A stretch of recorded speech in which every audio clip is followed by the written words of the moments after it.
بسم اللہ الرحمن الرحیم۔ السلام علیکم حاضرین، میرے چینل کا نام فاروق احمد چنیوٹی ہے۔ اصلاحی بیان سننے کے لیے میرا چینل سبسکرائب کریں اور بیل آئیکن کو دبائیں تاکہ آنے والی نئی ویڈیو آپ تک پہنچ سکے۔ شکریہ۔ اب چلتے ہیں ویڈیو کی طرف۔ حرام ہے، مجمع بھرا ہوا تھا، مجمع میں کوہرام مچ گیا کہ بادشاہ کی انسلٹ ہو گئی، بادشاہ کی توہین ہو گئی۔ یہ کیا معاملہ بنا؟ اب تو ملا جیون کو پھانسی پہ چڑھایا جائے گا۔ فوج الرٹ ہو گئی، ساری دنیا اکٹھی ہو گئی، مشیر آ گئے، وزیر آ گئے اور بادشاہ کو مشورہ دینے لگے۔ اس مولوی کی کیا جرت ہے؟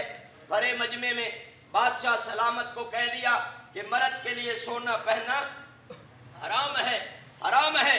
وہ شاہ جہان کا بیٹا اورنگزیب عالمگیر، جس کے نام پر فتاوی عالمگیری 700 علماء نے لکھی، اس نے جب یہ اپنے استاد کے بارے میں جملہ سنا تو پریشان ہو گیا اور دوڑتا ہوا جمعے کا نماز سلام پھرنے کے بعد گیا اور کہا، استاد جی میرے ابا جی شاید آپ کے لیے کوئی فیصلہ کر دے کہ آپ کو پھانسی کے پھندے پہ لٹکایا جائے گا، جمعے کے بعد عدالت لگے گی۔ ملا جیون رحمت اللہ علیہ نے اپنے شاگرد اورنگزیب عالمگیر کو کہا کہ چلے جاؤ واپس، مجھے پہلے اس کی عدالت میں بات کر لینے دو۔ بیٹے کو پسینہ تو چھوٹا ہی تھا، باپ کو بھی پسینہ چھوٹ گیا کہ اس عدالت میں تو سیاست چلتی ہے، سچ اور جھوٹ دونوں چل جاتے ہیں، لیکن اللہ کی عدالت منافقت سے پاک ہے، جھوٹ سے پاک ہے، اس جھوٹی سیاست سے پاک ہے، وہاں میرا کیا بنے گا؟ دوڑتا ہوا آیا اور ملا جیون کے قدموں میں گر گیا اور کہنے لگا، مولوی صاحب اس عدالت میں بات نہ کرنا، وہ عدالت بڑی سخت ہے، وہ عدالت بڑی سخت ہے۔ میرے محترم بھائیوں، میں آج اس مبارک نکاح کی محفل میں آپ کے سامنے یہ عرض کرنا چاہتا ہوں، کیا یہی جرم ہے کہ بیٹیوں کے سر پہ دوپٹہ دو؟ کیا یہی جرم ہے کہ لوگوں کو تقویٰ سکھاؤ؟ کیا یہی جرم ہے کہ لوگوں کو نیکی سکھاؤ؟ کیا یہی جرم ہے کہ لوگوں کو نماز سکھاؤ؟ کیا یہی جرم ہے کہ لوگوں کو اس بات کی تعلیم دو؟ حضور نے فرمایا نکاح کو عام کرو، زنا کو ناکام کرو۔ حضور نے فرمایا نکاح جتنا عام ہوگا زنا اتنا ختم ہوگا۔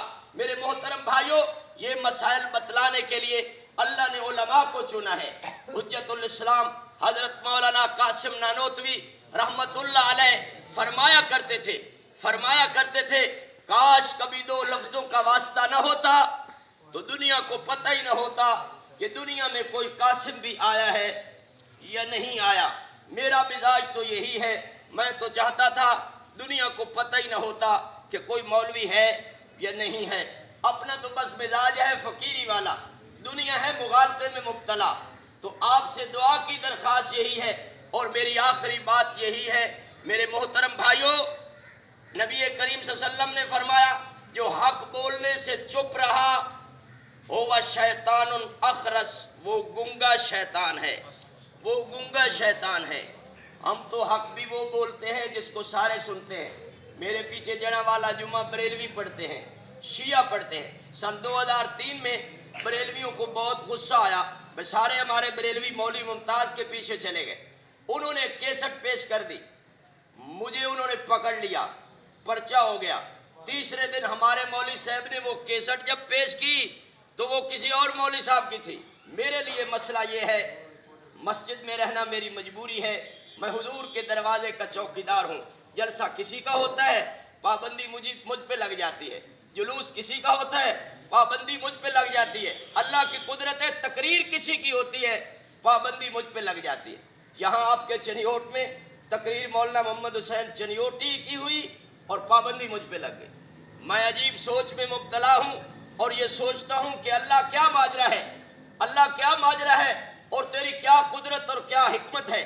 میرے محترم بھائیوں، میں آپ کی وساطت سے ان مہربان افسران کو درخواست کرتا ہوں کہ خود ہی اپنی عادات پہ غور کرو، ہم کہیں گے تو شکایت ہوگی، خود ہی یہ سوچو کہ یہ پابندی ہے کیوں، کوئی وجہ۔ 17 سال ہو گئے مجھے بیان کرتے ہوئے، کوئی پرچہ نہیں، کوئی رپورٹ نہیں۔ اگر کوئی غلط رپورٹ کر دے تو اس کو کوئی روک سکتا بھی نہیں، اس لیے کہ ہر کوئی سجن نہیں ہوتا، سجن ایک ہوتا ہے، 99 دشمن ہوتے ہیں، 99 مخالف ہوتے ہیں، ایک موافق ہوتا ہے۔ میرے محترم بھائیوں، اس لیے آپ کی وساطت سے، اس مبارک محفل کی وساطت سے میں مہربان افسران سے درخواست کروں گا کہ یہ ذرا غور میں لاؤ بات کہ یہ پابندی کیوں ہے۔ جب نہ بیان پہ کوئی پرچہ، نہ تقریر پہ کوئی پرچہ، نہ میں جلسے میں شامل، نہ میں جلوس میں کبھی نکلا، تو میرا تو حال ہی یہی ہے، ورنہ اللہ کی عدالت میں میرا ہاتھ ہوگا اور ان لوگوں کا گریبان ہوگا، اور اللہ کی عدالت میں کسی کی داد رسی نہیں ہوگی۔ میرے محترم بھائیوں، یہ مبارک محفل ہے، نکاح کی محفل ہے، ہماری دلی دعا ہے اللہ پاک اس بچے کے نکاح میں برکت نصیب فرمائے، اللہ ان دونوں میاں بیوی کو محبت نصیب فرمائے، اور اللہ ان پر اپنی خاص رحمت نازل فرمائے۔ ہمارے معزز مہمان سرگودا سے تشریف لائے ہیں، چونکہ نکاح کا خطبہ یہ پڑھیں گے اور دعا بھی یہ کروائیں گے، میں نے تو یہ چند باتیں عرض کرنی تھی۔ اللہ پاک ہمیں سمجھنے کی، عمل کرنے کی توفیق عطا فرمائے۔ وما علینا الا البلاغ المبین، وآخر دعوانا ان الحمد للہ رب العالمین۔